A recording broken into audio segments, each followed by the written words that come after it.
Are you single? Do you have a girlfriend?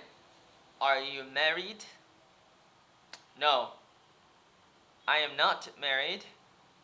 Are you single? Yes, I am 29 years old and I am single. Why are you single? I am not exactly sure why I am single. Did I say I'm 29 years old? I'm almost 29 years old. I turned 29 on the 11th of February 2014. I'm partly single because I choose to be single and because I don't really spend a lot of time trying to get a girlfriend, trying to get married, talking to girls and asking them out, going on dates. I feel like it takes a lot of time, emotions, money, mostly money, to get a girl. I know many people will say, well, it's not just about the money, but it's kind of still about the money. And I'm not really sure if I can dedicate my whole entire life to people, especially to girls, that want my money, or even if they don't want my money, they'll need some of my money sometimes, and I don't know exactly how much money I can give to them, or how much time I can give to them. I cannot promise anything, and that's one of the hardest things about me. If I was a normal person, I could settle down, and I could give people my time, and my money, and my other things too, and my emotions, and my attention to them. I could promise all those things to them like a loyal husband should. But as Joey Arnold, the original Oatmeal, I don't want to, or I can't.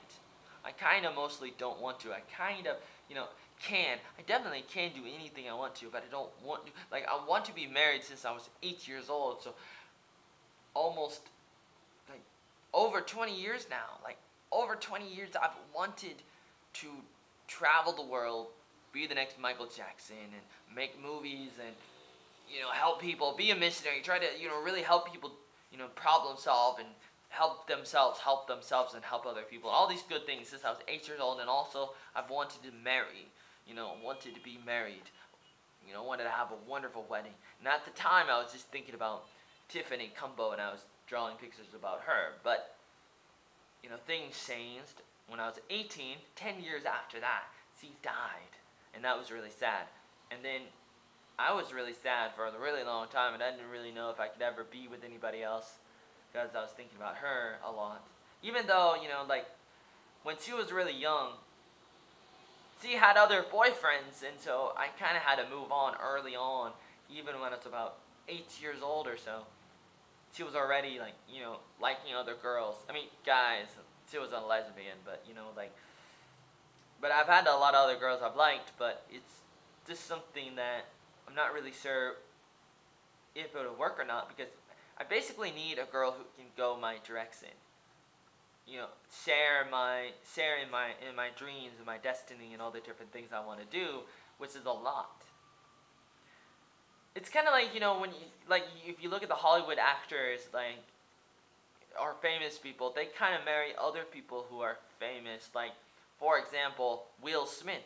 He marries somebody else who was a star with him, I think, like a co-star in The Fresh Prince of Bel-Air.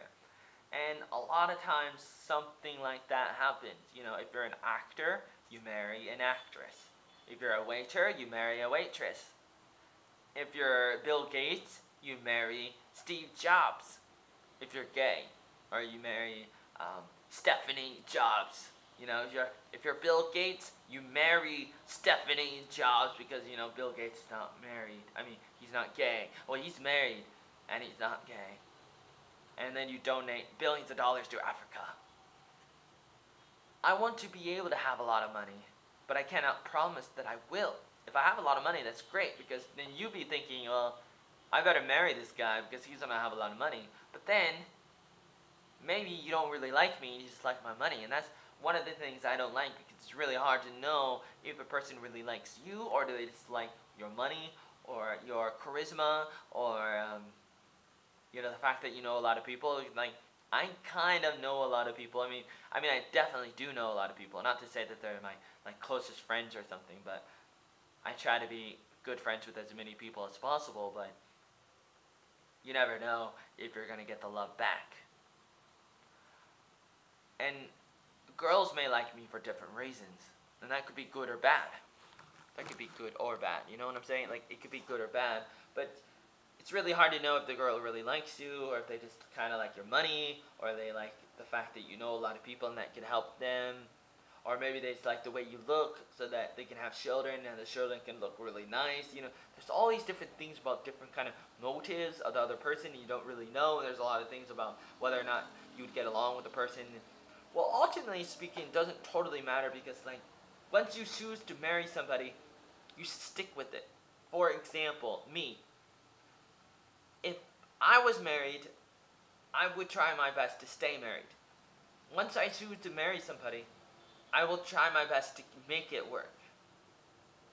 Because I feel like I don't like divorce. I don't like separation. I don't like those ideas. So once I'm with somebody, I feel like I would try my best to not leave that person, and hopefully that person doesn't leave me, with I can't control the other person. But you know, whatever they do is up to them, but I can try my best to be there for them, to give them as much as I can, my time and my money. But at the same time, you know, I promise, you know, that I can't promise anything, but at the same time, I will try to give them and try to promise as much as possible, but there's no guarantee, because the kind of life that I want to live involves like making movies and being a missionary, like traveling the world as a motivational speaker and trying to open people's eyes to new way of thinking and how to problem solve their own problems, how to be practical, and how to see things that are black and white. And people may want to kill me if I say something that's against their religion or their race or their sex or something. Some people are wanted, dead or alive. Some people are very motivational, like too motivational, and then they get killed. Like John F. Kennedy, the President of the United States in the 1960s, and he was killed. People are killed when they do the wrong thing. And so, if you want to marry me, you need to know that I'm one of those kinds of people that may get killed, like John F. Kennedy and like Martin Luther King Jr. and all these other people. I'm kind of like Rosa Parks. I'm gonna sit in the front of the bus. I'm gonna do what I think is right. I'm gonna fight social justice. I'll fight to the very end. If this is war, you can count me in. I'm gonna fight till the day I die. And I don't know if a lot of girls want to live that kind of complex life where death is knocking at the door every day. A lot of people want to live simple lives, and I cannot promise a simple life for people. I can't. I mean, I want to, but I can't totally, because of all the things I want to do as a writer, teacher, artist, movie maker, actor, producer, director, designer, web designer, illustrator, comedian, philosopher, humanitarian. Did I say artist? Director, entrepreneur, musician, guitarist, person who plays the guitar, pianist, counselor, teacher, tutor, traveler, video game player, basketball player, athlete, ladies man maybe sometimes, or maybe I'm just joking and I'm just a comedian, or not a really good comedian. Maybe I'm not a comedian at all, but some people say I am. Some people say I'm not, and I don't understand why people say I'm not, but some people say. And some people say I'm ugly, and other people say I'm pretty, so I don't really know what to think. But there's all these different things that I try to do as an inventor, designer, writer. The list goes on. So much more, you know, etc., etc. But I'm not trying to make myself like better than you. I'm just saying that there's a lot of things that I try to do since I was very young. And I want to try to do all those things more and more. I don't want to stop, because I feel like I have a little bit of talent. I may argue and say that I have tons and tons of talent, and you may say, well, maybe you don't. Maybe you just have a little bit of talent. Maybe you just have a little bit of talent. And I don't care what you think about me. What I care about is Just trying to do what's right and trying to do what's best in life. Because that's what I do. Look at me. I mean, I'm not here to say that I'm better than Hitler, but Hitler is a bad example. That's a joke. I did a book report. I did a book report about him when I was 9 years old. When I was in 9th grade. And I found out that he was an ordinary person at one time, and he snuck out in his teen years, and he was an artist, but nobody bought his art. So then he went into politics and started killing Jews. Not directly, but the Nazis, he got the Nazis to kill the Jews. So he became a horrible person, but he had potential. We all have potential in life, and I want to help people live out their potential. That is the purpose of me, to help people become all that they can be. That's what I think I can do. I can listen to people and try to help people become more of whatever they need to be, whatever they were designed to be. Yes,